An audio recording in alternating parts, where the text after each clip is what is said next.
ሰላም ጤና ይስጥልን አድማጭ ተመልካቾቻችን ሐምሌ 25 2018 ዓ.ም ዕለታዊ መረጃዎችና ዘገባዎችን ይዤ መጥቻለሁ። መረጃና ዘገባዎችን እየተከታተላችሁ አብራችሁ እንድትቆዩ ነው በአክብሮት የምጋብዛችሁ። የተለያዩ መረጃዎችን በዚህ ሰዓት ወደ እናንተ አደርሳለሁ።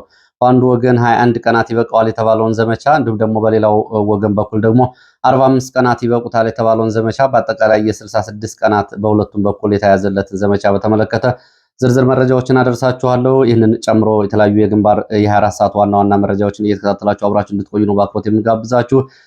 ከነዚህ መረጃዎች ቀደም ብሎ የተለያዩ አስተያየቶችን ልካችሁልኛል፣ በእጅጉ ነው የማመሰግነው። ትላንትና የአማራ ክልል ምክር ቤት አረጋ ከበደ ያቀረበውን 1.3 ሚሊዮን ዜጎች የስራ ዕድል ተፈጥሮላቸዋል የሚለውን በተመለከተ ቀልድ አዘል ግን መሬት ላይ ያለውን ነባራዊ ሁኔታ የሚያሳይ መልእክትም አድርሳችሁኛል። አረጋ ከበደ በተለያየ ጊዜ እንግዲህ ለሚሊሻ፣ ለሰላም አስከባሪ፣ ለአድማ ብተና እያለ በርካታ ወጣቶችን አሰልጥኗል። እሱን ከሆነ የስራ ዕድል ብሎ የሚፈጥረው እንጂ በአማራ ክልል አሁን መሳሪያ ይዞ መንቀሳቀስ ውጭ ሌላ የስራ ዘርፍ የለም። ስለዚህ አረጋ ከበደ ሪፖርት ያቀረበው ይህንን ሊሆን ይችላል የሚል ቀልድ ያዘልም ቢሆን ግን መሰረታዊ ነባራዊ ሁኔታውን የሚያሳይ ከልማት እንዲሁም ደግሞ ከእድገት ይልቅ አካባቢው ያለውን ሁኔታና አረጋ ከበደ በየቀኑ እየመለመሉ እያቀረቡ ያሉትን የሚሊሻና የሰው ኃይል የተመለከተ ነው። በእጅጉ ነው የማመሰግነው። በእስቴ መካነ ኢየሱስ ከተማ እንደዚሁ በመከላከያ አባላት ላይ ጥቃት መፈጸሙን ተከትሎ አንድ ነጋዴ ከአካባቢ ሲያገኙ ወታደሮች ገድለዋል የሚለውን እንደዚሁ አድርሳችሁኛል። በእጅጉ ነው የማመሰግነው። ወደ መረጃዎች ነው በቀጥታ የሚሄደው። ዛሬ ወደ መረጃዎቹ ሲሄድ ምስራቅ አርሲ ዞን ሸርካ ወረዳ ዛሬም በኦርቶዶክስ እምነት ተከታዮች ላይ ጉዳት ቀጥሏል። ቤታቸው ተቃጥሏል። ሰዎች ታግተው ተወስደዋል። ንብረታቸው ተዘርፏል። በምስራቅ አርሲ ሸርካ ወረዳ ጃዊ ዋጮ ተብሎ በሚጠራ ቀበሌ ከሐምሌ 22 እስከ ሐምሌ 23 ከሁለት ቀናት በፊት ማለት ነው በኦርቶዶክስ ኗሪ መኖሪያ ቤቶች ላይ ጥቃት በመፈጸሙና የንብረት ውድመት መድረሱን መረጃዎች ይገልጻሉ። በጥቃቱ 9 ኦርቶዶክስ እምነት ተከታይ መኖሪያ ቤቶች በእሳት አደጋ እንዲወድሙ ሲደረግ 4 ነዋሪዎች ደግሞ መኖሪያ ታግተው ተወስደዋል። መኖሪያ ቤቶች ፈራርሰዋል ተብሏል። በስም ዝርዝር እንግዲህ የመምህራን የክርስትና እምነት መምህራን መኖሪያ ቤቶች ሳይቀሩ የነ መኩሪያ ደገፋ፣ ንጉሱ ጥላሁን፣ መኮንን ስሜ፣ በሊሁ ለማ፣ አምሳል ደሳለኝ፣ ጅፋሬ ጥላሁን፣ አበበ መንግስቱ፣ መምህር ንጉሱ መንግስቱን ጨምሮ ቤቶቻቸው ወድመዋል። በተመሳሳይ ከዚህ በፊት እነ ማሽ ወዳጆ፣ አዝብጤ ወዳጆ፣ ሀብቴ ዘውዴ፣ አድማሱ የተባሉ ደግሞ ቤቶቹ እንደዚሁ ተነቃቅለው እንዲወሰዱ ተደርገዋል። ይህንን በተመለከተ ከሁለት ቀናት በፊት የኢትዮጵያ ሰብዓዊ መብቶች ጉባኤ ያወጣው ሪፖርት ነበረ። ይህ ጥሪ እንግዲህ የአካባቢው የኦርቶዶክስ እምነት ተከታዮች ጥቅሞቻቸውና መብቶቻቸው እንዲከበሩ ጥሪ ባወጣ በሁለተኛው ቀን ነው እንግዲህ ጥቃትም እየቀጠለው በዕለቱም ጨምሮ በኢሰመጉ ሪፖርት መሰረት እንግዲህ ከ450 በላይ ሰዎች መገደላቸውን በዚህ በምስራቅ አርሲ ዞን በተለያዩ ወረዳዎች 450 ሰዎች መገደላቸውን፣ መርቲ ወረዳ 117፣ ሸርካ ወረዳ 116፣ ጀጁ ወረዳ 101 ሰዎች፣ ሮቤ ወረዳ 47 ሰዎች፣ ጉና ወረዳ 26 ሰዎች በአጠቃላይ በዚሁ ጃዊ ዛሬ ተብሎ በሚጠራው ቀበሌ 16 ሰዎች ካሁን በፊትም መገደላቸውን፣ ሆንቆ ዋቤ ወረዳ 20 ሰዎች፣ ሙኒሳ ወረዳ 19 ሰዎች፣ አሰኮ ወረዳ 5 ሰዎች እና ሲሬ ወረዳ 3 ሰዎች መገደላቸውን ሪፖርቱ ገልጾ ነበር። እገታን በተመለከተ 156 ሰዎች በዚህ ቀጠና መታገታቸውን እንዲሁ ደግሞ 182 የሚሆኑት ደግሞ ታግተው ከፍተኛ ገንዘብ መጠየቃቸውን ገልጿል። ከታገቱት 39 የሚሆኑ ሰዎች እስካሁን ደብዛቸው እንደጠፋ ገልጿል። በዚህ ሪፖርቱ ደግሞ ከ14000 በላይ የምስራቅ አርሲ ዞን ወረዳ ነዋሪዎች መፈናቀላቸውን ሲገልጽ ጀጁ ወረዳ ከ6000 በላይ፣ ሸርካ ወረዳ ከ3000 በላይ፣ አሰኮ ወረዳ ከ2000 በላይ፣ ሮቤ ወረዳ ወደ 1300፣ መርቲ ወረዳ ከ1000 በላይ ሰዎች በተለይ በእምነታቸውና በማንነታቸው መፈናቀላቸውን ሪፖርቱ አስታውቋል። ኢሰመጉ ጥሪ ቢያቀርብም ዛሬም ጉዳዩ ተባብሶ መቀጠሉን ነው ከአካባቢ የወጡ መረጃዎች የሚያሳዩት። ከኦርቶዶክስ ምዕመናን መኖሪያ ቤቶች ሀብት ንብረት ባሻገር የአምልኮ ቦታዎችም እንደ ጀጁ ወረዳ ሙካ ጉራቻ ቅድስት ማርያም፣ ጉሬ ጢባኖ ቅዱስ ገብርኤል እና እግዚአብሔር አብ ቤተክርስቲያናትን ጨምሮ ከ8 በላይ ቤተክርስቲያናት ሙሉ በሙሉ መውደማቸውንና መዘጋታቸውን እንዲሁም ደግሞ ከ101 ዓመታት በላይ ያስቆጠሩትና ጨፋ ቅዱስ ገብርኤል ቤተክርስቲያን መዘረፋቸውን እንደዚሁ ሪፖርቱ ያስታውቃል።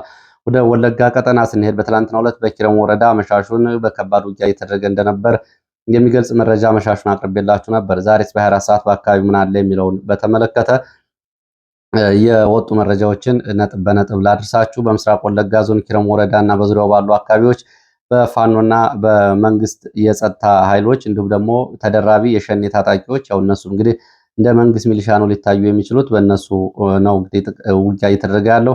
ኪረሙ ከተማ አስተዳደር 5 ኪሎ ሜትር ርቀት ላይ በምትገኘው ቆቆፌ ተብላ በምትጠራው አካባቢ ዛሬ ከባድ ውጊያ እየተደረገ ነው የሚገኘው። በእነዚህ ቆቆፌ አካባቢ ካሁን በፊት በ7,000 በላይ የአማራ ተወላጆች መፈናቀላቸውን መረጃ ምንጮች አስታውሰዋል። ዛሬም ውጊያ እየተደረገ ነው። ከቆቆፌ በኩል ያለው መንገድ ሙሉ በሙሉ ተዘግቷል። ወደ ኪረሙ የሚወስደው ወታደራዊ እንቅስቃሴ ለመግታት በሚል በዚህ አካባቢ መንገዱ መዘጋቱን ነው መረጃዎች የገለጹት። መንገዱ የተዘጋው በአካባቢ ነዋሪዎች ላይ ጥቃት የፈጸመውን መከላከያ የኦሮሚያ ልዩ ኃይልና የጸጥታ ኃይል ለመከላከል ወደ አካባቢ የገቡ የአማራ ፋኖ ወጣቶች ናቸው።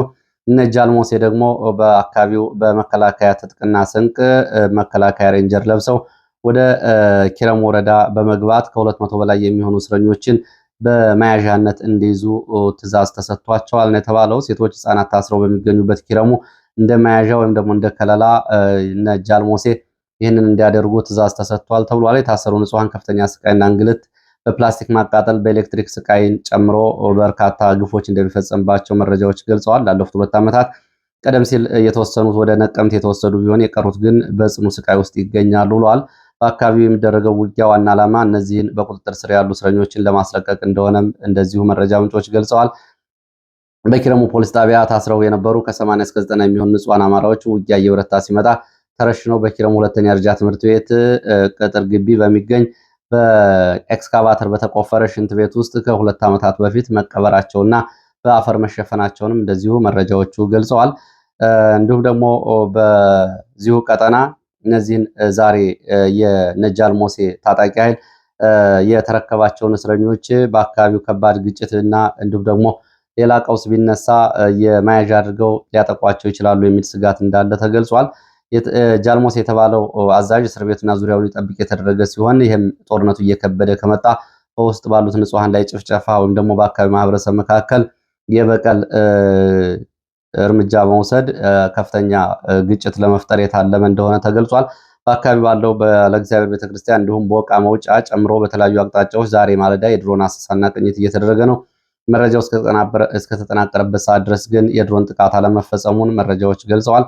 ትላንትና መሻሽ ላይ በኪረም ወረዳ በሚገኙ ወታደራዊ ካምፕ ላይ ከባድ ጥቃት መፈጸሙና ዛሬም በአካባቢው ውጊያ መቀጠሉን የወጡ መረጃዎች ይገልጻሉ።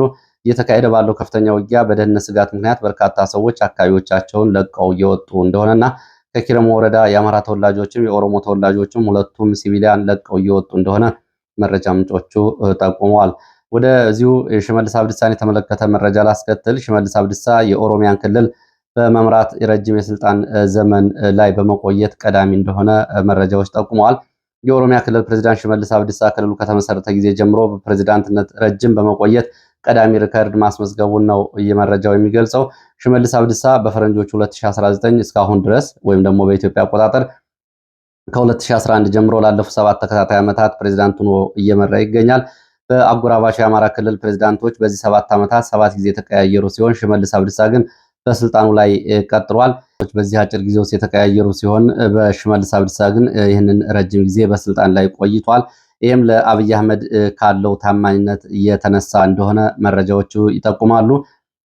ከዚህ ጋር በተያያዘ ሽመልስ አብዲሳ በኦሮሚያ ክልል ላይ ለረጅም ጊዜያት መቆየቱን ተከትሎ የተለያዩ አደረጃጀቶችና መዋቅሮችን እየዘረጋ እንደሆነ መረጃ ምንጮቹ ገልጸዋል። ሽመልስ አብዲሳ የግሉ የኢኮኖሚና የደህንነት መዋቅር እንዳለው የስልጣን አስጠባቂ ወጣቶች አደረጃጀት እንግዲህ በመንግስት በመደበኛ ሁኔታ ከሚታወቀው ውጭ የስልጣን አስጠባቂ ወጣቶች አደረጃጀት በሁሉም ከተሞች እንዳሰማራ እንዲሁም በከተማና በጫካ የሚንቀሳቀሱ የመደበኛ ቡድኖች ጋር በቀጥታ የሚገናኙ ቡድኖችን የወከለ ስለመሆኑ በጸጥታ ኃይል ውስጥም የራሱን ኃይል እስከ መፍጠርና እስከ መገንባት መድረሱን የሚገልጹ መረጃዎች ናቸው ያሉት። ከዚህ ጋር በተያያዘ 1 ሚሊዮን የኦሮሞ ጦር ገነባለሁ በሚል እቅድ ከቻይና የጦር መሳሪያዎችንም ጭምር በማስመጣት ሽመልስ አብዲሳ የክልል ፕሬዚዳንት አልፎ የሀገር መሪ የሆነበት ሁኔታም ተስተውሏል ተብሏል።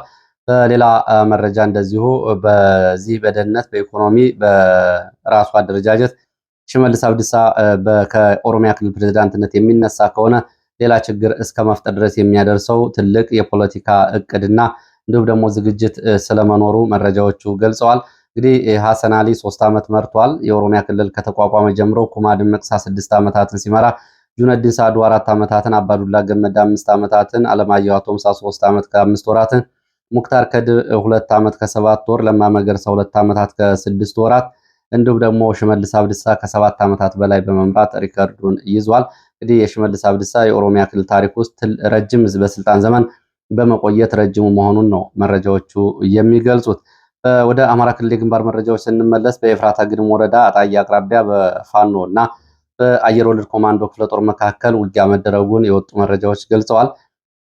በኤፍራታ ግድም ወረዳ አጣዬ ከተማ አቅራቢያ በሚገኙ አካባቢዎች ውጊያ የተደረገው አላላ እና ሳያት ተብሎ በሚጠሩ አካባቢዎች እንደሆነ መረጃ ምንጮቹ ገልጸዋል። ለዘመቻና ቅኝት በአካባቢ ይንቀሳቀስ በነበረው የ103ኛ አየር ወለድ ኮማንዶ የመከላከያ ኃይል ላይ ፋኖ የደፈጣና የግንባር ውጊያ አድርጓል። ብርቱ ፍልሚያ ተደርጎ እንደነበር የገለጹት የመረጃ ምንጮች በዚህ የደፈጣና የፊት ለፊት ውጊያ የደረሰው ጉዳት በውል አልታወቀም። መሳሪያን በተመለከተ በቡድን መሳሪያዎች በሞርተርና በዙ 23 ጭምር የታገዘ ውጊያ እንደነበር ለማወቅ ተችሏል። አመሻሹን የ103ኛ አየር ወለድ ኮማንዶ ሁለቱን አካባቢዎች ለቆ ወደ አጣዬ ተመልሷል። የጉዳት መጠኑ በውል አልታወቀም ተብሏል። ምስራቅ ጎጃም ዞን በተመሳሳይ ሰሞኑ ውጊያ በቀጠለባቸው ምስራቅ ጎጃም ዞን ዛሬም ስናን ወረዳ ከባድ ውጊያ ዛሬ ማለዳ መደረጉን የወጡ መረጃዎች ገልጸዋል። በአካባቢው ምስራቅ ጎጃም ዞን ስናን ወረዳ እና በተለይ ጫቢ ተብሎ በሚጠራና ነብሮ ገደል ተብሎ በሚጠሩ አካባቢዎች ዛሬ ከሌሊቱ 10 ሰዓት ጀምሮ እስከ ንጋት ድረስ ውጊያ ነበር ተብሏል። የውጊያው መነሻ በመከላከያ አድማ ብተናና ሚሊሻ የተውጣጣ ኃይል ከስናን ወረዳ ቢቡይ ከተማና ከአካባቢው በሌሊት በመንቀሳቀስ የፋኖ ቀጠናዎችን ከበባ ውስጥ ለማስገባት ጥቃት መክፈቱን ተከትሎ ከፋኖ በኩል በተሰጠ የአጸፋ ምላሽ ነው ፋኖ ከበባውን ሰብሮ ለመውጣት ከፍተኛ ፍልሚያ ማድረጉን የገለጹት የመረጃ ምንጮች በውጊያው እየደረሰው ዝርዝር የሰው እና የመሳሪያ ጉዳት እስካሁን በውል አልታወቀም። ይህንን እንግዲህ በተመለከተ ሰሞኑንም በመርጦ ለማርያም ሰኞ ገበያ ዲቦ ተብሎ በሚጠራ ግንደወይን አቅራቢያ በ3 የሚሊሻ ካምፖች ላይ ፋኖ በተከታታይ በፈጸማቸው ጥቃቶች ከፍተኛ ጉዳት መድረሱ ይታወቃል። የፖለቲካና ወታደራዊ ሁኔታውን በተመለከተ ከዚህ ጋር በተያያዘ እንግዲህ የመከላከያ አዛዦቹ እነ ጀነራል መሐመድ ተሰማና እነ ጀነራል ብርሃኑ ጥላሁን በደብረ ማርቆስ፣ እንጅባራ፣ ፍኖተ ሰላም እየተዘዋወሩ ፋኖን በትነናል ያሉ ቢሆንም እውነታው ግን ሌላ መሆኑን ነው ይሄ አጠቃላይ ሁኔታ የሚያሳየው። በፋኖ ቤተሰቦችና በፋኖ ንብረቶች እና በቤተሰቦቻቸው ላይ የሚፈጸሙ ንብረቶች እና ውድመቶች እንደቀጠሉ ናቸው። ስርዓቱም ተጠናክሮ ቀጥሏል። በተለያዩ አካባቢዎች በጸጥታ ኃይሎች፣ ካድሬዎች፣ ሚሊሻዎች የፋኖ አባላት እና የፋኖ አባላት ቤተሰቦችን ህፃናትና ሴቶችን ሳይቀር የአፈናና የንብረት ውድመት እያደረሱ መሆናቸው ታውቋል። በትላንትናው ዕለት በፈረስ ቤት ከተማ ደጋ ዳሞት የፋኖ ዝናቡ ልንገረው የቤተሰቦቹ መኖሪያ ቤት በአካባቢው የሚሊሻና የብልጽግና ባለስልጣናት እንዲቃጠልና እንዲወድም ተደርጓል። ቀደም ብሎ በማዕከላዊ ጎንደር ዞን የፋኖ ዘመነ ምህረት የቤተሰቦቹ መኖሪያ ቤቶች ከ14 በላይ የቅርብ ቤተሰቦቹ መኖሪያ ቤቶች እንዲወድሙ መደረጋቸው፣ በአዲስ አበባ የፋኖ መንግስቱ አማረ ባለቤት በመከላከያ ደህንነቶች ታፍና ከተወሰደች አንድ ወር አልፏታል። 2 ታዳጊ ህጻናት ነው እስካሁን ድረስ ያለችበት አልታወቀም። በህፃናትና ሴቶች ላይም እንደዚሁ በአርማጭሆ፣ በሸዋ በተለያዩ አካባቢዎች የፋኖ ቤተሰቦች ናቸው በሚል ምክንያት ታዳጊ ህጻናትና ሴቶችን ጨምሮ በርካታ ዜጎች በብልጽግና የጸጥታ ኃይሎች በተደራጁ ሚሊሻዎች ታስረው እየተሰቃዩ ይገኛሉ ተብሏል። ወደ ትግራይ የሚወስድን መረጃ አስከትላለሁ። በትግራይ የአርሚ 22 የፖለቲካና ወታደራዊ ስልጠና የወሰዱ የአርሚው አመራሮች ትላንትና ስለመመረቃቸው የሚገልጹ መረጃዎች ወጥተዋል። በዚህ ላይ እንግዲህ የተገኙት የህወሓት ከፍተኛ ወታደራዊና ፖለቲካ ሰዎች የተለያዩ መልእክቶችን አስተላልፈዋል። ሁለተኛ ዙር ስልጠና አርሚ 22 እንዳደረገ የሚገልጹት መረጃዎች በምረቃ ስነስርዓቱ ላይ የተገኙት የፖለቲካና ወታደራዊ አመራሮች የትግራይን ህዝብ ህልውናና የራስን ዕድል በራስ የመወሰን መብት ለማረጋገጥ ብቸኛ አማራጩ መክቶ ማሸነፍ መሆኑን ለሰልጣኝ ታጣቂዎቹ መልእክት አስተላልፈዋል። በፕሮፓጋንዳዎቹና በትልልቅ ቁጥሮችን በማቅረብ የሚታወቀው በ2013 በነበረው ጦርነት የህወሓት ቃል አቀባይ የነበረው ገብረ ጻዲቅ ወይም ደግሞ ገብረ አዴት የትግራይ ሰራዊት የሰው ሀብት አስተዳደር ሆኖ አሁን እየሰራ የሚገኘው ብቸኛው አማራጫችን መክቶ ማሸነፍ እንደሆነ ልታውቁት ይገባል የሚል መልእክት አስተላልፏል። የትግራይ ህዝብና ሰራዊት የጠላት ፕሮፓጋንዳ በመመከት በአሁኑ ወቅት ከተቀናቃኞቹ የተሻለ ዝግጁነትና ብቃት ላይ ይገኛል ሲልም እንደዚሁ ገልጿል። በተመሳሳይ የአርሚው አዛዥ ገብረ እግዚአብሔር ገብረ ሰላማ በአርሚ 22 ብሔራዊ ስልጣን የአርሚ 22 አባላት ምከታውን በተመለከተ ድርሻውን እንደሚወጣና ከዚህ ጋር በተያያዘ የሚሰጠውን ተልዕኮ እንደሚፈጽም እንደዚሁ መልእክት አስተላልፈዋል። እንዲሁም የህወሓት ማዕከላዊ ኮሚቴ አባልና የመለስ አካዳሚ ዳይሬክተር በትግራይ አሁንም በህልውና አደጋ ላይ እንደምትገኝ ገልጾ የራስን ዕድል በራስ መወሰን መብቷን ለማረጋገጥ ሰራዊቱ ጠንካራ መመከት ያስፈልገዋል ብለዋል። እንግዲህ ያው መልእክቶችን እያስተላልፉ ያሉት የህወሓት ወታደራዊና የፖለቲካ ሰዎች ትግራይን እንዴት እንደምትገነጠልና አሁን እየተደረገ ያለው ዝግጅት ራስን በራስ የማስተዳደርና የመወሰን ጉዳይ ነው። ትግራይን ለመገንጠል እንግዲህ ቀጥታ ነው እያስተላለፉ ያሉ መልእክቶቻቸውን።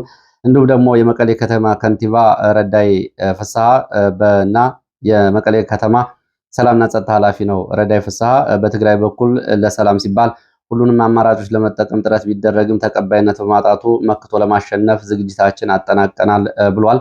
ይህ በእንዲህ እንዳለ በራያ ግንባር ያለውን ወታደራዊ ሁኔታ በተመለከተ መረጃዎችን ወደ እናንተ ላድርስ። በራያ ግንባር ያለው ወታደራዊ ውጥረት በከፍተኛ ደረጃ እንደቀጠለ የሚገኝ ሲሆን ህወሓት በቅርቡ የሁለተኛ ዙር ስልጠና ያጠናቀቁ የአርሚ 15 እና የአርሚ 22 አባላትን ወደዚህ ቀጠና ለማስገባት ሰፊ እንቅስቃሴ እቅድ እንዳለው እንግዲህ ከፊሎቹን ማለት ነው መረጃዎች ገልጸዋል። የወጣቶች አፈናና እንግልት ባለማጣ፣ ራያ ዋጃ፣ ራያ ጥሙጋ ተጠናክሮ ቀጥሏል። በራያ ባላና ራያ ጨርጨር አካባቢዎች ወጣቶች አፈና ከፍተኛ ሁኔታ ተጠናክሮ ቀጥሏል። በዚህ የአማራ ማንነት ጥያቄ ታነሳላችሁ በሚል ምክንያት ቤት ለቤት እየገቡ በርካታ ሰዎች የህወሓት ታጣቂዎች አፍነው ወስደዋል። በራያ ዋጃ የአማራ ማንነት ታጋይ የሆነው አማረ ደሳለኝ ከታፈነ ዛሬ 4ኛ ቀን ሆኗል። በህወሓት ታጣቂዎች ታፍኖ ተወስዶ ነው። በራያ ቀጠና አሁን ህወሓት በተቆጣጠረው አለማጣም የሆነ ራያ ዋጃ፣ ራያ ጥሙጋ አማራንን ማለት አይቻልም። መታወቂያውን ያላስረከበ ካለ ለቆ እንዲወጣና አዲስ የመታወቂያ እንዲወስድ እየተደረገ መሆኑ በተደጋጋሚ መዘገቡ ይታወቃል።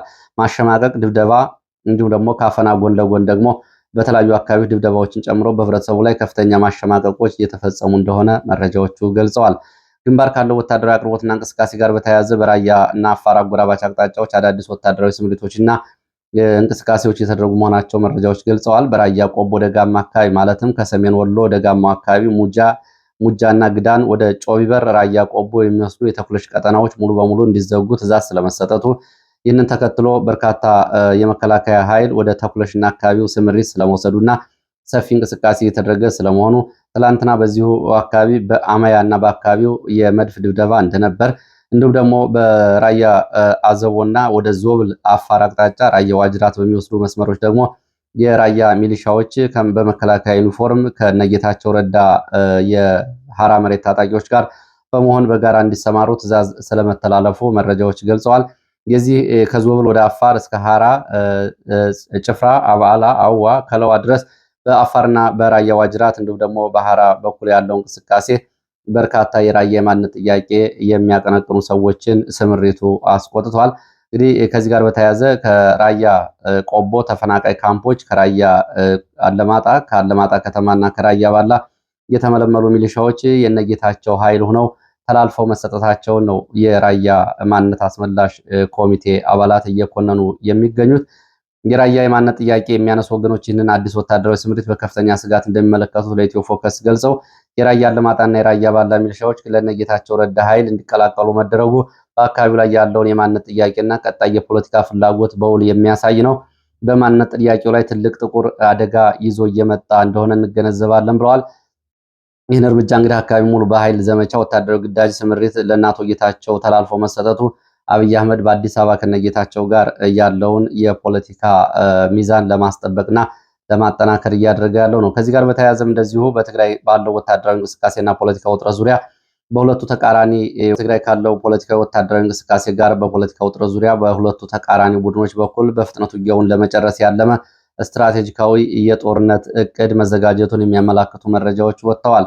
በህወሓት በኩል የ45 ቀናት ዘመቻ ወደ አዲስ አበባ ያስገባናል የሚል እቅድ መቅረቡን እና ይህም የኮማንድ ፖስት እቅድ መሆኑን የገለጹት የመረጃ ምንጮች በህወሓት በኩል በተካሄደ የትግራይ ወታደራዊ ኮማንድ ፖስት ግምገማ ወደ አዲስ አበባ ለመግባትና ጦርነቱን ለማጠናቀቅ 45 ቀናት በላይ አይፈጅብንም የሚል አዲስ የዘመቻ እቅድ መኖሩ ተገልጿል። ይህንን ደግሞ በበላይነት ለማከናወን 75 በመቶ የምናሸንፍባቸው ግንባሮች በሚል ልየታዎችና የኃይል ስምሪት የአጋርነት ስምሪቶች መደረጋቸውና የድል ስልቶች መነደፋቸውን የመረጃ ምንጮች ገልጸዋል። በተመሳሳይ እንደዚሁ በነ ጻድቃን በኩል ደግሞ በተቃራኒ ግንባር የተሰለፈው ቡድን ወታደራዊ ዝግጅቶችን እያስተባበረ ይገኛል። ሰሞኑን በተለያዩ አካባቢዎች የሚገኙ የሐራ መሬት ታጣቂዎች በምስልና በቪዲዮ የተገዙ ፎቶግራፎቻቸው እንዲለቀቁ መደረጉን ተከትሎ መቀሌን የመቆጣጠር እቅድ በነ ጀነራል ጻድቃን ከ3 ሳምንታት በላይ አይፈጅም የሚል ከነወድ አንጥሮ ጋር እንደዚሁ በዚህ ጉዳይ ስለመነጋገራቸው መረጃዎች ገልጸዋል። ያው እንግዲህ እነዚህ መረጃዎች ናቸው። ጦርነት እንደሚያስቡት አይደለም። እነ ብርሃኑ ጁላ በአማራ ክልል በ10 ቀናት የማይፈጅ ህግ ማስከበር እናደርጋለን ብለው ገብተው ቀርተዋል። እነ ጻድቃንም ይህንን ነው እያቀዱ ያሉት። እነ ደብረ ጽዮንም ያንን ነው እያቀዱ ያሉት። መቀሌ ሙሉ በሙሉ ለመቆጣጠር ከ3 ሳምንታት በላይ አይፈጅም የሚለው እነ ጀነራል ጻድቃን እቅድ በእነ አብይ አህመድ በኩልም እንደዚሁ ድጋፍ እንዳለው ነው መረጃዎቹ የሚገልጹት። ይህንን ተከትሎ በደህንነትና በወታደራዊ ጉዳዮች ዙሪያ እነ ጀነራል ጻድቃን ከአብይ አህመድ ጎን ነው ያሉት። አብይ አህመድ ሌሎቹን የብልጽግና ባለስልጣናትን አሁን የነ ጻድቃንና የነ ጌታቸውን ያክል አያቀርባቸውም ሲሉ የመረጃ ምንጮች ገልጸዋል። ባለፈው ሳምንት መጨረሻም እነ ጻድቃን እነ ጌታቸው ረዳና የትግራይ የወታደራዊና ፖለቲካ መሪዎች በአዲስ አበባ ያሉት የክፍል 2 የህዋት ወይም ደግሞ ተገንጣዮቹ ማለት ነው ከአብይ አህመድ ጋር ስለመምከራቸው መረጃ ምንጮቹ ገልጸዋል።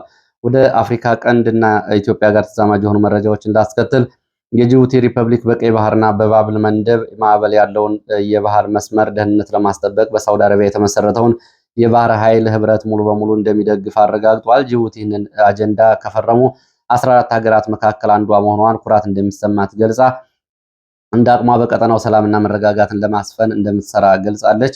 ሳውዲ አረቢያ እንግዲህ ሰሞኑን በሁቱ አማጽያን የባህር ክልሏ መዘጋቱን፣ መርከቦቿ መጠቃታቸውን፣ አየር ማረፊያዎቿ መደብደባቸውን ተከትሎ ኢትዮጵያን ጨምሮ ለበርካታ ሀገራት ጥሪዎችን አቅርባለች። በምስራቅ አፍሪካ ሌላ የኬንያ መንግስት በህገወጥ መንገድ ለሶማሊያ ባለስልጣናት የተሰጡ የኬንያ ፓስፖርቶች እና የመታወቂያ ወረቀቶች መሰረዝ ጀምረዋል። እንዲሁም ወደ 30 የሚጠጉ የሶማሊያ ባለስልጣናት በክትትልና ዝርዝር ውስጥ በማስገባት ሚኒስትሮችን ጨምሮ ቢያንስ 7 ባለስልጣናት ከኤርፖርት መመለሳቸው ይታወቃል። የሶማሊያ ፕሬዝዳንት ይህንን ተከትሎ ሐሰን ሼክ መሐመድ የኬንያ ፓስፖርት ያላቸው ካቢኔ ሚኒስትሮቻቸው ወይ ፓስፖርቱን እንዲመልሱ ወይም ደግሞ ከስልጣናቸው እንዲለቁ ጥብቅ ትዕዛዝ አስተላልፈዋል። ጥቂት ሚኒስትሮች የሶማሊያ ህግ 2 ሀገር ዜግነት እንደሚፈቅድ በመጥቀስ ትዕዛዙ እንደማይቀበሉ ገልጸዋል። የኬንያ ፓስፖርት በዓለም አቀፍ ደረጃ ከ68 እስከ 69ኛ ደረጃ ላይ የሚገኝና ወደ 73 ሀገራት ያለ ቪዛ የሚያስገባ በመሆኑ የሶማሊያ ባለስልጣናት ይህን ፓስፖርት ከዓለም በስተመጨረሻ ላለችው ሀገራቸው ይዘው መገኘታቸው እና የኬንያን ፓስፖርት ማስቀደማቸው መነጋገሪያ ሆኗል። የሶማሊያን ፓስፖርት ይዞ ወደ የትኛውም ሀገር መንቀሳቀስ እንደልብ ቀላል አይሆንም። የኬንያ ደግሞ የተሻለ ተቀባይነት አለው። ወደ ሱዳን ስንሄድ በሰሜን ኮርዶፋን በሚገኘው አልጀማማ በተባለ ወታደራዊ ጦር አውሮፕላኑ በደቅሉ ተብሎ በሚጠራ ቦታ ዛሬ ከባድ ድብደባ የአልቡርሃን ጦር ፈጽሟል። በዚህ ጥቃት ከ20 በላይ ወታደራዊ ተሽከርካሪዎች መውደማቸውን መረጃዎች ገልጸዋል። በሰሜንና ምዕራብ ኮርዶፋን የሚገኙ የፈጥኖ ደራሽ ደጋፊ ኃይሎች ይዞታዎችን፣ ወታደራዊ ማዕከላትና እንቅስቃሴዎች ላይ የሱዳን የአየር ኃይል የተጠናከረ የአየር ድብደባ መቀጠሉን ዛሬ የወጡ መረጃዎች ገልጸዋል። የሱዳን ጦር ከዚህ ቀደም እንደ በራ፣ ጀበራት፣ አልሼክ፣ ሲያላ እና ስትራቴጂክ የተባሉ ቦታዎችን እና የኦምዱርማን በራ መንገድ መቆጣጠሩን ተከትሎ ወደ ሰሜን ዳርፉር የሚደረጉ ወታደራዊ እንቅስቃሴዎችን እየተቆጣጠረና በአርኤስኤፍ ኃይሎች ላይ ከካርቱም እስከ አልቦይድ ድረስ ባሉት አካባቢዎች የግንኙነት መስመሮች እንዲቋረጡ ማድረጉን የሱዳን ጦር ገልጿል። የሱዳን ጦር ይህንን ሲናገር የፈጥኖ ደራሽ ኃይሉ ወደ አርኤስኤፍ ዋና አዛዥ ጀነራል መሐመድ ሐምዳን ደጋሎ ሄምዲቴ በኃይሎቻቸው ዋና ዓላማቸው ወደሆነችው ወደ ካርቱም እንዲያመሩ እና ዝግጅታቸውን እንዲያጠናቀቁ ትእዛዝ ሰጥተዋል።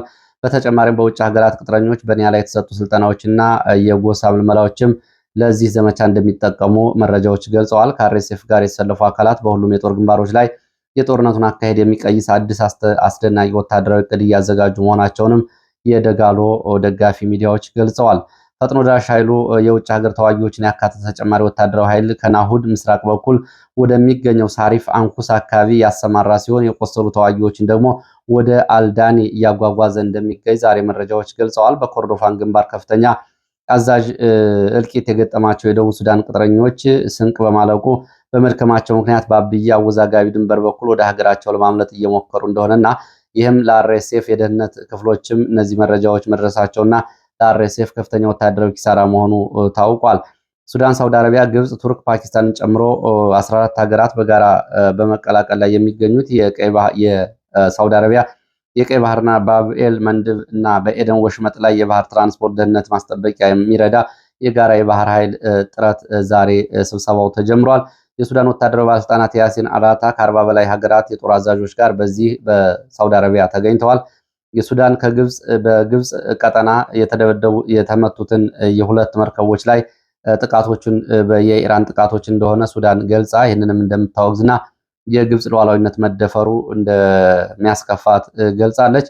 የኢጋድ ዋና ጸሐፊ በሱዳን የሰላም ጥረት እንደሚደግፉ ገልጸው ሰላም መምጣት ያለበት በራሳቸው በሱዳናውያን እንደሆነና ኢጋድ አጋዥ ሆኖ እንደሚቀጥል ገልጸዋል። በተጨማሪም በኤልፋሻር እና በሌሎች አካባቢዎች የሚፈጸሙ የሰብአዊ መብት ጥሰቶች በካርቱም የደረሰው ከፍተኛ ውድመት ኮንነዋል። ወርቅነህ ገበየሁ ከአልቡርሃን ጋር የአብይ አህመድን ልዩ መልእክት ይዘው ሂደዋል ተብሎ ይገመታል። እንግዲህ በዲፕሎማሲው በኩል ባለፈው ከነበረው ድርድርና የመልሶ እርቅ አንጻር በጅቡቲ በኩል የተጀመሩ ጥረቶች ነበሩ። ለዚህ ደግሞ ኢጋድን እንደ ዋነኛ ያው ደግሞ ለአብይ አህመድ የቅርብ ሰው ነው ወርቅነህ ገበየሁ ይህን መልእክት ይዞ ሄዷል ነው የተባለው። ምን እንደተባለ የታወቀ ነገር የለም። የሶማሊያ መከላከያ ሚኒስቴር ብሔራዊ የደህንነት አማካሪና ዳይሬክተሮቹ በካምፓላ በተካሄደው የአሚሶም ሰላም ማስከበር ስብሰባ ላይ አለመገኘታቸው ትኩረትን ስቧል። ይህ ስብሰባ አጠቃላይ የአሚሶም ተልዕኮ ጊዜ ከማብቃቱ በፊት የወደፊት ዕጣ ፈንታውን ለመወሰን የተካሄደ ስብሰባ ቢሆንም የሶማሊያ መከላከያ ሚኒስቴርና ብሔራዊ ደህንነት አማካሪዎቹ እንደዚህ አይነት ቁልፍ ጉዳይ ላለመገኘታቸው መነጋገሪያ ሆኗል። ለዚህ ሰዓት የነበሩ መረጃዎች እነዚህ ናቸው። ስለተከታተላችሁ በእጅጉ አመሰግናለሁ። በሌላ ተመሳሳይ መርሃ ግብር እንገናኛለን።